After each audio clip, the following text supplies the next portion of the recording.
मानस में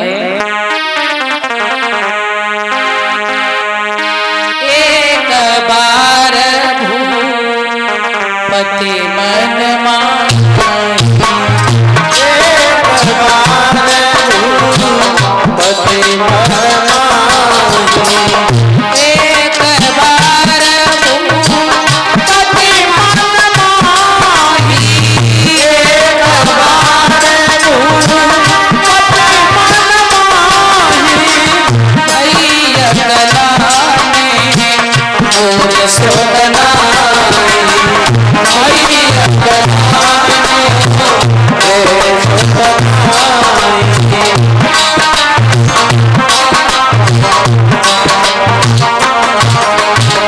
तो मेरे सज्जनों धरो धीर हुई सुंदरचारी, धरो धीर हुई सुंदरचारी, त्रिभुवन विदिते भगत भयहार,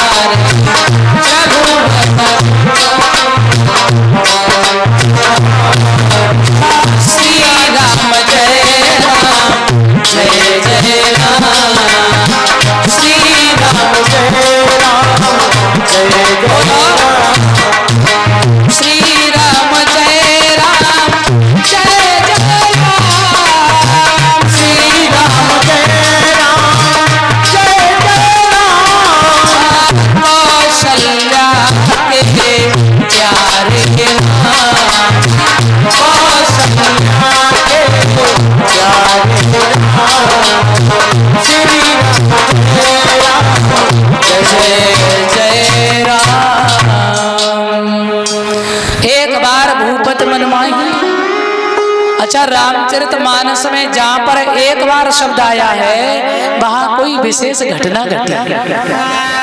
एक बार त्रेता जुगमाई, शंभु गए कुंभज ऋषि पाई, तो माता सती ने भूल कर दी। एक बार त्रेता युग माही और इधर एक बार भूपत मन माही।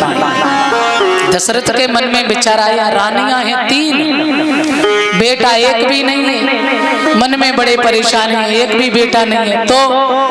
तो मेरे सज्जनों धीरे धीरे समय हुआ। इधर महाराज दशरथ जो है अपने गुरुदेव से महाराज दशरथ ने कहा, गुरुदेव मेरे कोई बेटा नहीं है। तो गुरुदेव ने कहा चिंता ना करो, धरो धीर हुई है सुतचारी, तुम्हारे यहाँ 4 पुत्र होंगे, बहुत अच्छे होंगे, नाम रोशन करेंगे,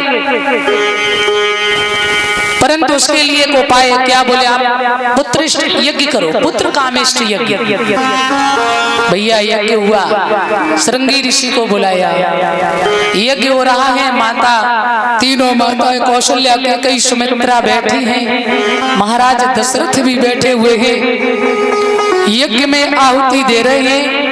तो कहते हैं प्रेम सहित मुने आहुति दीनी और प्रगटे अग्न देव कर चरु लीनी।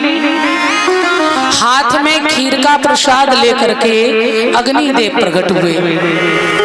ध्यान दें, महाराज दशरथ को दी वो खीर, महाराज ने तीनों रानियों में वितरण की है। तो कहते हैं इसी प्रसाद से तीनों माताएं गर्भवती हुई। अच्छा, मैं आपको थोड़ा बताना चाहेंगे, कुछ गाते भी हैं कुछ हमारे भैया लोग, न सिर से होते ना तकदीर से होते, और अवधपुरी में लड़का पैदा खीर से। आप लोग थोड़ा विचार करना, मैं ये नहीं कह रही, अच्छी बात है गाओ, मगर सच बताना तुम्हारे सबके यहाँ कहीं ऐसा हुआ आज तक? या अगर ऐसे ही सृष्टि बढ़ने लगे तो ब्रह्मा जी ने 100 वर्ष तपस्या खामे खाम करी नर्मदेश्वर जी की। सृष्टि करने के लिए परेशान हो गए, 100 वर्ष तप किया, तब नर्मदेश्वर ने दर्शन दिया और कहा कि आप नर मादा जब तक नहीं बनाएंगे तब तक संसार नहीं बनेगा, न स्त्री से और न केवल पुरुष से, जब नर मादा दोनों होंगे तभी संसार बनेगा। और यदि केवल खीर से काम चलता हो, काहे को 20 लाख रुपया बर्बाद करते हो बताओ? न ब्याह की जरूरत है, तो खीर खाओ और बस। क्षमा करना,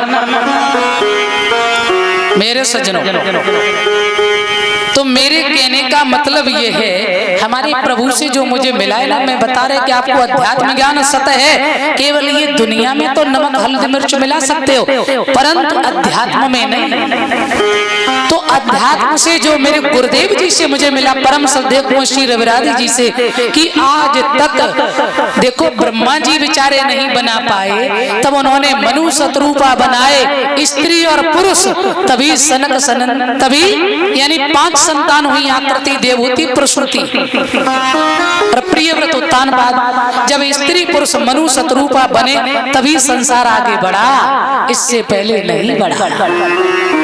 तो आज भी बिना माता पिता के संतान नहीं। हम तो कहते हैं कि दशरथ के सौजन्य से ही तीनों माताएं गर्भवती हुई, ध्यान रखना। अच्छा, अब थोड़ा सा गोस्वामी जी एक बात और कह रहे हैं, अर्ध भाग कौशल्य दीना, उभय भाग आधे कर कीना। तो जो खीर का प्रसाद था उसमें से आधा कौशल्या को और आधे में से केकई और सुमित्रा को, परंतु एक घटना हो गई, सुमित्रा के प्रसाद को चील ले गई और चील सुमेर पर्वत पर गई जहाँ अंजनी भजन कर रही है, माता अंजनी। चील ने कुछ बोलना चाहा तो वो चरू गिर पड़ा, अंजनी ने शिव प्रसाद समझ के ग्रहण कर लिया।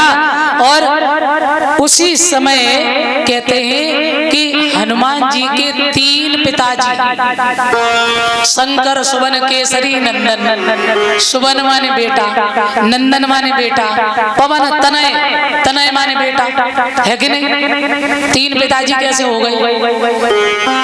3 पिताजी नहीं है, चौपाइयों का अर्थ समझना चाहिए, अनर्थ नहीं।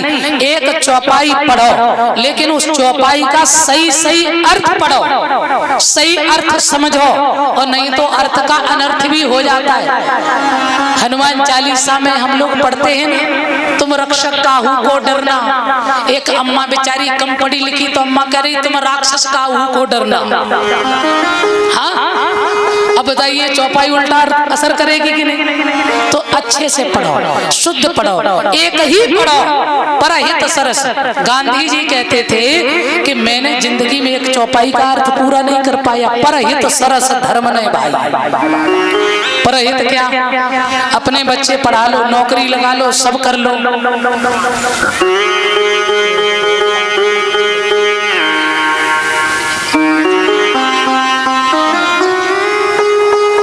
परहित। तो परहित का मतलब ये नहीं है कि हम अपने बच्चों के लिए करें, परहित का मतलब अपने लिए दुनिया कर रही है। जिसको तुमने कभी न देखा हो, जिसने तुम्हें कभी न देखा हो, उसकी मदद करिए, उसका सहयोग करिए, दीनहीन गरीब की मदद करिए, तब परहित है। अपने लिए तो दुनिया करती, वो परहित नहीं है। हाँ, ये दोनों बेटियां जो है सृष्टि और भावना, ये सम्मान कर रही हैं माला से। भगवान आपको खूब सद्बुद्धि दे और खूब आगे बढ़ो, अच्छी पढ़ाई करो, अच्छा नाम करो। बोल गोविंद भगवान की। कलश वाली बेटियां तुम बाहर आ जाओ, तुम आयु तुक लगेगी, बजी भाई आ जाओ, बोल गोविंद भगवान की। तो आ जाइए मेरे सज्जनों। तो चील जब लेगी तो हनुमान जी के 3 पिताजी नहीं, चौपाई है शंकर सुवन, सुवन नहीं है, शंकर स्वयं, स्वयं शंकर के अंश हैं हनुमान जी। हाँ, तो शंकर स्वयं केसरी नंदन, पवन तनय। जैसे कन्हैया का जन्म हुआ जेल में और पालन हुआ नंद यशोदा के यहाँ, तो पिता वसुदेव भी हैं जन्म देने वाले, और इधर नंद ने पालन किया तो नंद बाबा भी पिता है कि नहीं? पालन करने वाला पिता ही होता है। तो जब हनुमान जी का जन्म जंगल में हुआ तो पवन देव ने मदद की पालन में, और केसरी के जे बेटा है। हाँ, ऐसे 3 पिता।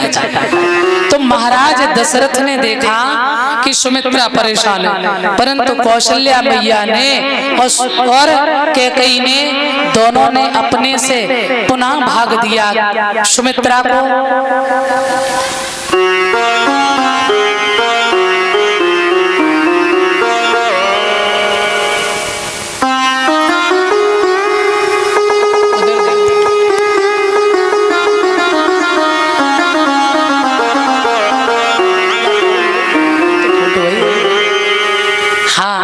परीक्षित जी तुम नीचे देखो।